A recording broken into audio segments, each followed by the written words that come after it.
Oh, hello there, yes. Friday at last. Yeah, we'll talk today about an unusual occurrence, a bit like moss growing on a south-facing wall. Yes, Peter Hitchens. Yeah, the other Hitchens. Amazingly, in the last few days, has come out on the side of the railway unions in their dispute with, I guess, nominally the government. Yeah, piece in the Daily Mail, and he's been on various chat shows, political chat shows, I suppose we could call them, defending his position, which is basically that the problem with British Railways is that they're privatised, and it's a fundamentally bad idea. He doesn't say that, but in essence that's what he's getting at. Yes, so I advise you to read that. It's in today's Daily Mail. But what I thought today would be interesting to do would be to compare and contrast, because Peter Hitchens is a man of a certain age who perhaps doesn't have to particularly care who his paymasters are. Now, he, along with a lot of other right-wing commentators, will always swear blind to you that they're independent thinkers. The problem I have with these people is Peter Hitchens, with this particular exception, is that they're just not. They never have anything different to say. You can just guess what each of them is going to say about any particular issue, and I'm just going to sort of raise a couple with you here of these kind of people, grifters, that just make a living from spouting whatever right-wing nonsense it is that they're expected to spout, usually by staring at their Twitter feed, because they take their cue from people like Toby Young.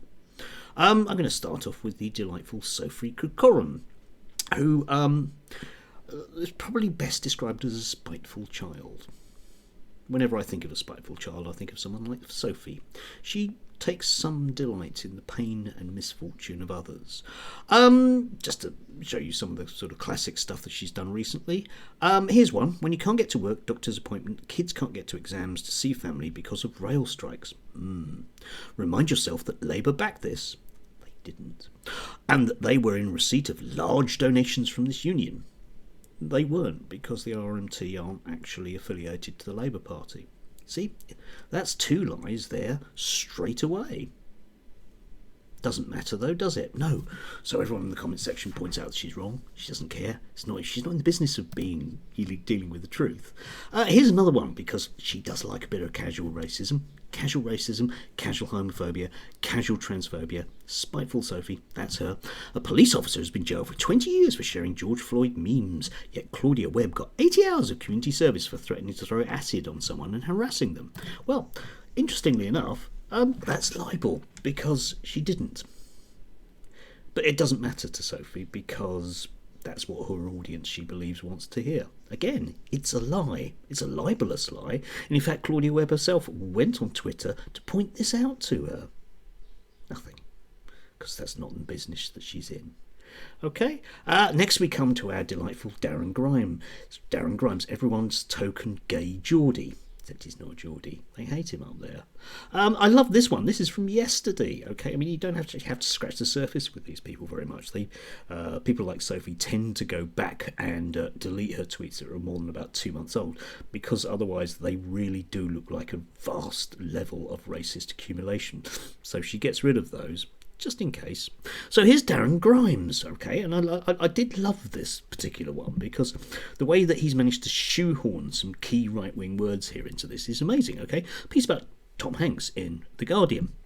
Just an interview with Tom Hanks, as you do. This is complete and utter bollocks. Where the hell does this thinking end? It's called acting for a reason, you virtue signalling pack of vacuous airheads. You're there to make the role feel authentic, gay or straight, if you're anything worth your salt. Yeah, because Tom Hanks said that in the future he won't pay gay parts like he did in Philadelphia. The thing about this is where on earth has Darren Grimes got the virtue signalling pack of vacuous airheads from? Because it's just one person. Don't know. Again, Darren Grimes, paid for by his masters at GB News, isn't it? Yes. And finally, probably my least favourite one of them all is Spike's Spiked's own Brendan O'Neill. Brendan O'Neill. Now, I don't know how he says like that, but he does. Brendan O'Neill. And one of the things that I've noticed over the couple of years with Brendan O'Neill is he never, ever comes out with a comment that you couldn't guess that he was going to come out with. Independent-minded man, you always know what he's going to say. He never has an independent thought. Okay, here he is, just very recently, 20 hours ago. Brendan O'Neill slams the European Court of Human Rights for blocking the Randall flight. Obviously. Obviously he does, because everyone else is. It's a complete disgrace. We're seeing the emergence of a new anti-democratic alliance. With clergy, monarchy and unelected judges in Strasbourg. Yes. Yes, and, think about that. Which European country elects its judges? We certainly don't here. We have judges in Strasbourg at the European Court of Human Rights because that's the way it works. But again, it's effectively a lie, but it doesn't matter because so long as we're pumping the right message out there.